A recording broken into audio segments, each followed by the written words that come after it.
Welcome to getting started with Android Studio and Jet Compose.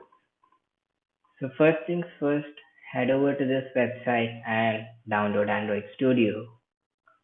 You can go to this website and click on download Android Studio Hedgehog. That should set you up. Right. After doing that, I recommend you that before watching this video, learn a bit of Kotlin, at least the syntax and how it works. It is offered in a free course by Google, which I will put a link to in the description.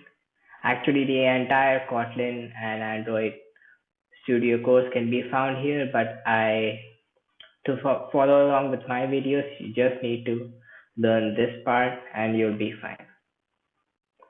So, after assuming that you have done all of these, let us head on to our first task, which is, oops, what is this? Okay. Creating a simple text-based UI that wishes someone happy birthday.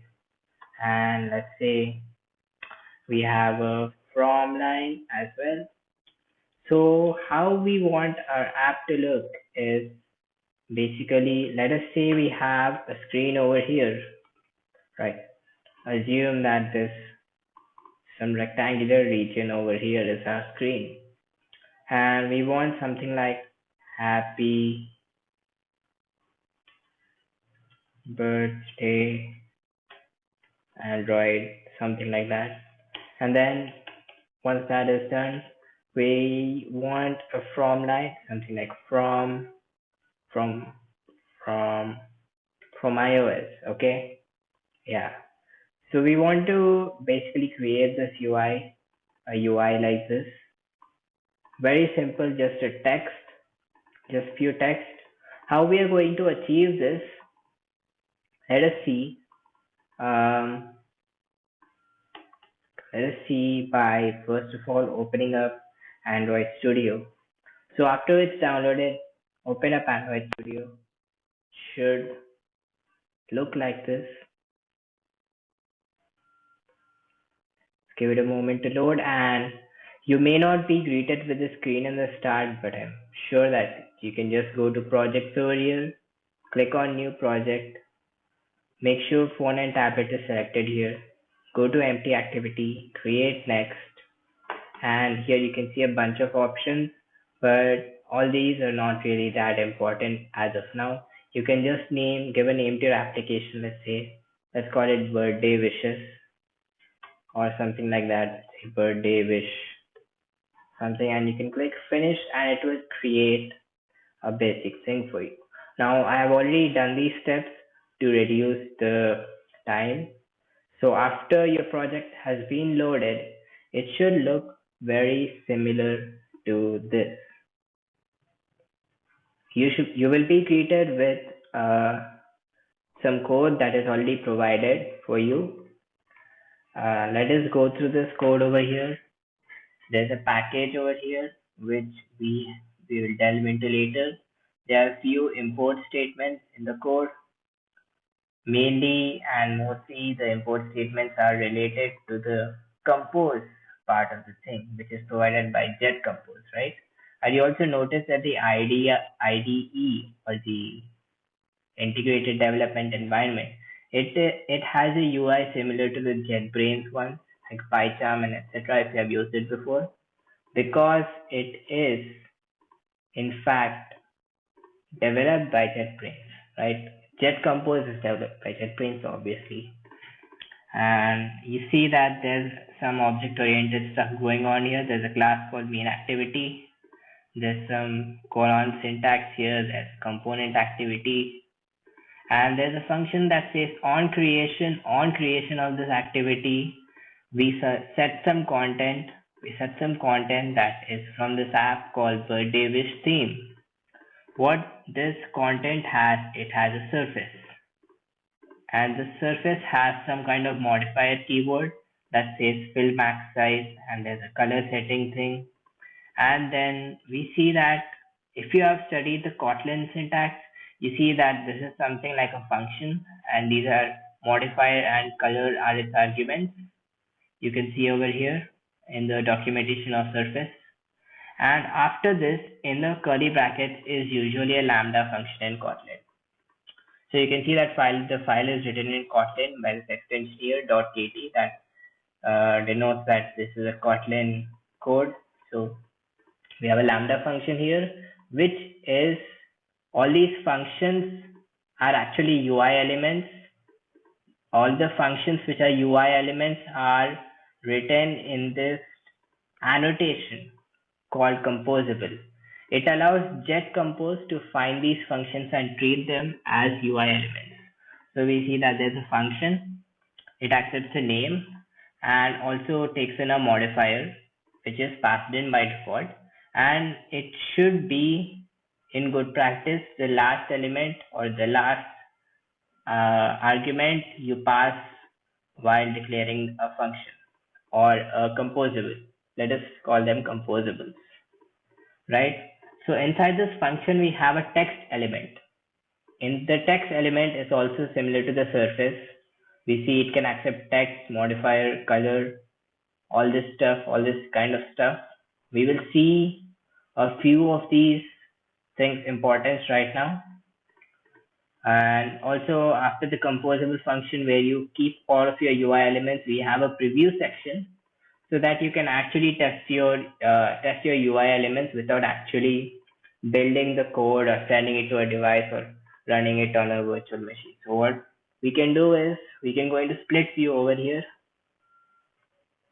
Once we go into split view, there will be your greeting preview over here, which we are supposed to see.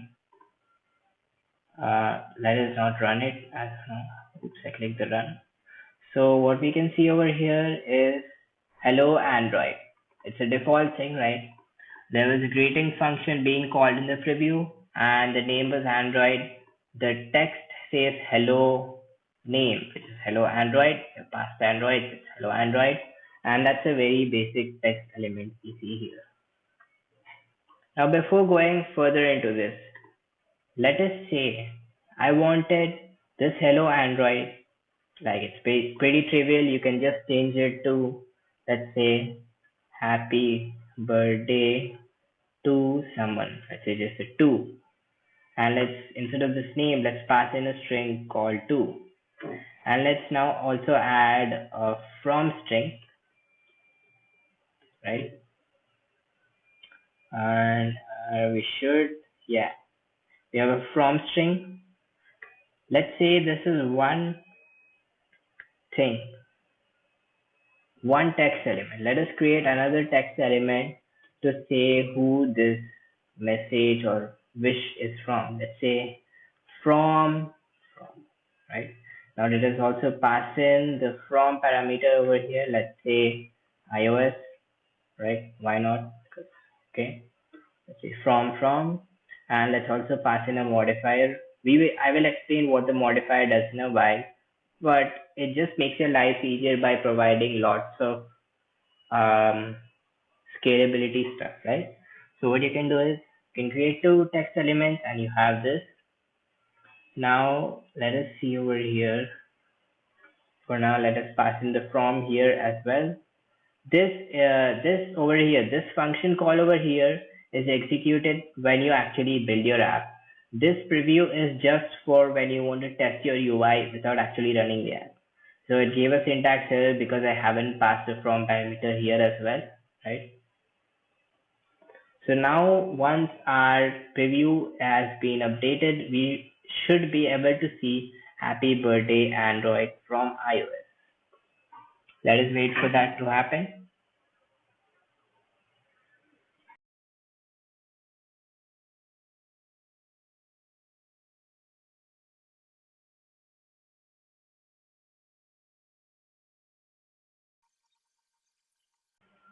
Okay, our gradual build has been finished and it took quite a lot of time and our preview is ready.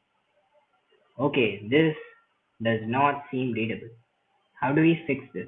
First of all, we see that the text has been overwritten because we haven't specified where it goes yet. So let us fix that. Let us think about it. We want happy birthday Android to be above from iOS, right? So what we need to do is we need to arrange these text in something called a column.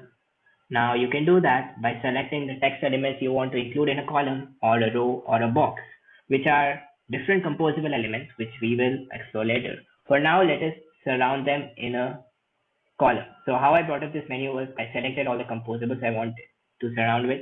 And on a Mac, I think you hit Option Enter. I don't know the command for Windows, but you can go through the Android basics with Jet Compose course and find the key mapping for it, or just do a quick Google search. Anyway, we surround it with a widget, and let's say we surround it with a column, right? Now, column is something provided by Jet Compose, right? Hopefully, yes. Yeah, it is provided by Jet Compose. And as soon as we have imported this column, that you see that our text is a little better organized, right? Let's say suppose this column can also accept arguments, right? As you have seen in Kotlin, all these text elements, we just pass our lambda functions to this column, and the actual parameters we can pass in are something like a modifier. Let's say modifier dot fill max size. This basically lets the this column element which holds these both, it allows it to utilize all of the screen space available. So this is how the happy birthday would look on a whole screen. Ideally, we do not want this to happen. What I want to do is I want to bring this happy birthday Android over to the center, put it in some nice big text, and a from iOS maybe in the bottom right. So how I do that is I can go to modifier over here, and then I can do dot align. Modifier is like a class, so think of it as a class, and then do alignment equals alignment dot center horizontally is what I want to do first.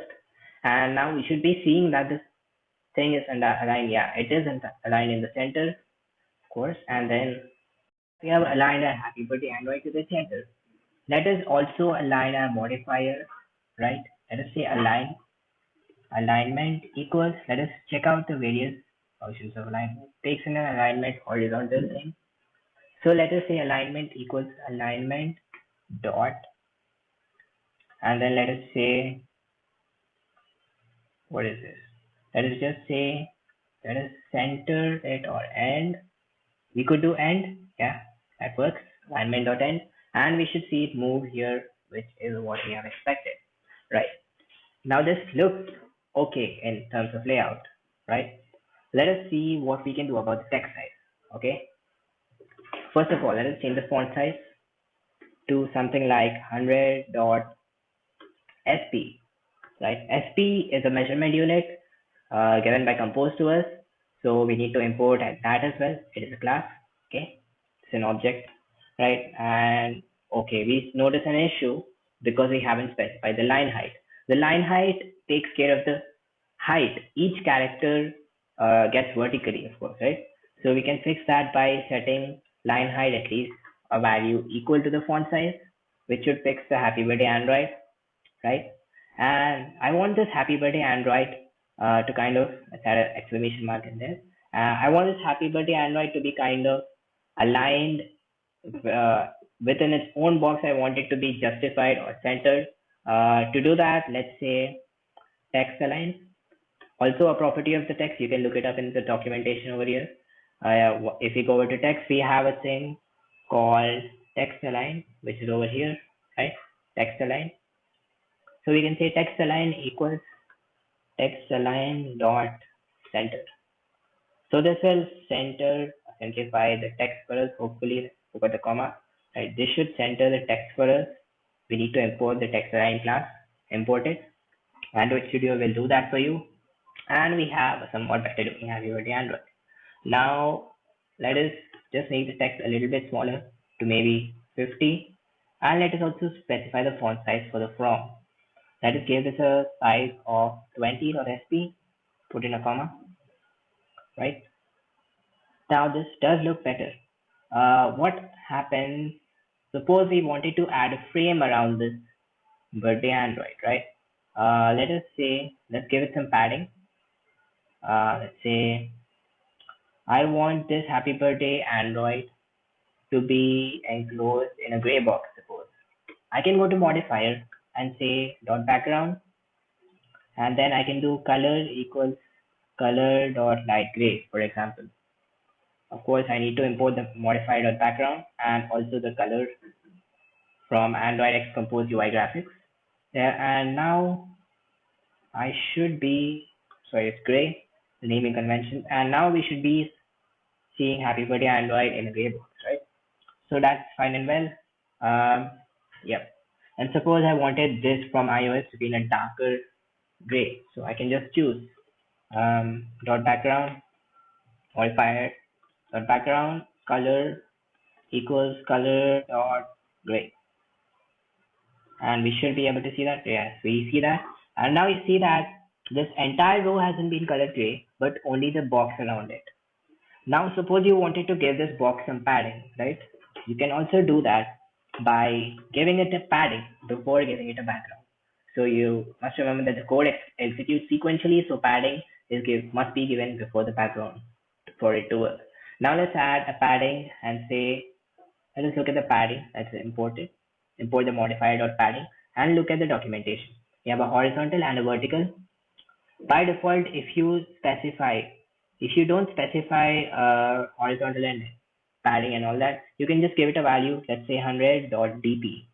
Now dp is also a unit of measurement used by Android Compose. Now you see that since we have given it a huge padding of 100, it has actually been separated from this. This is all the padding that has been allocated to this from iOS. We can change the padding to a small value like 5. Now we see that the padding should be here and we have some decent padding. Right. This is a basic Happy Birthday app. You can go ahead and do many stuff with it. You can change the color of the text. Let's say from this color equals color dot cyan, for example. And we should see this change to cyan. Right. We have seen that that's quite an ugly color. Let us change it to something like blue maybe. That is also not that well. Well, we have to go read up color schematics, color matching for your UI to look good. So let's just browse through the various colors available. Uh, let's see, blue, red, magenta, light gray, transparent, yellow. I think magenta would be okay. And let's see, we have a magenta here. Right, we have a magenta there. And let's say, let us make this white background. Let us give this a color using color of the surface in our main function, which we haven't previewed yet, but we can always do it. We can do color dot, let's say light gray or what, dark gray. Let's do dark gray. And now we are previewing our greeting function, of course, and not the actual app. So we aren't able to see the changes, but we can do the same over here. We can just include this surface over here and then just paste it over here. And now after a while, we should be able to see this. Yes, we are able to see this, right? Okay, that's one thing. Now suppose you wanted to add borders to your happy birthday stuff. What you could do is you could give something a padding between between a padding you can actually use two backgrounds. Let us say for the from text I want a border of color, suppose I want it to be color dot blue, suppose. Now you will see that internally how this is interpreted as, first there's a padding of entire blue, so there's a coloring of entire blue around it, and there was some kind of 5 dp padding between this, and then the background was changed to yellow. So now we see that we have implemented some kind of a border to it. So you can see where we're going. We can use this to create buttons, and also there's an interesting feature that allows us to change the shape of this border, which is called clip. So it accepts a shape as a parameter, which we haven't used yet, but we will see how to use it in the later videos. As of now, this is how you can create a basic text UI. Also, let us mess around with the column. Let us see what other options it gives us. Let's say what fields it has to fill. We have a vertical arrangement and we have a horizontal alignment. So let us go to the horizontal alignment and let us say, let us center this out, right? We can do alignment dot center horizontally, right? Let's put in the comma, don't forget that, right? And this should center the alignment for us. And let us also add in a vertical arrangement. Notice the difference between alignment and arrangement here. So we do arrangement dot center, simply center. So what this does, let us import arrangement. So what this does is basically centers our content vertically. So there you see we have a nice text. Of course, this magenta looks really bad. Let's just comment out that part and pretend like that never happened. Okay, so this is a basic UI. Happy birthday Android from iOS. Okay, so this is how our preview looks for now. Also, we have another option here in the modifier. Let's say show modifier dot show. What do we have here? We have size, animate content, all this kind of different stuff here, padding, windows, width, and all that. Let's just say fill max size for now. And yep, I think that's pretty much it. A basic happy birthday. Right. Let us see how what the final thing that we're gonna do is okay. So what is this? There's an error over here. Project fill max size. Okay, that's a name error. Let's just change it to capital M, camel case, right? Camel case. Okay, so there we have it. And let us actually deploy our app on a virtual device and see how it looks, right? That is run greeting preview. To see your app deployed, you can go over here, running devices. Assuming you have set up a device when you have started Android Studio, you will be given a virtual device, an emulator, right? Whatever that is, something like VirtualBox in the background. It will be running Android. This is supposed to mimic a Pixel 3a, which will be running our application. So let's wait for it to load.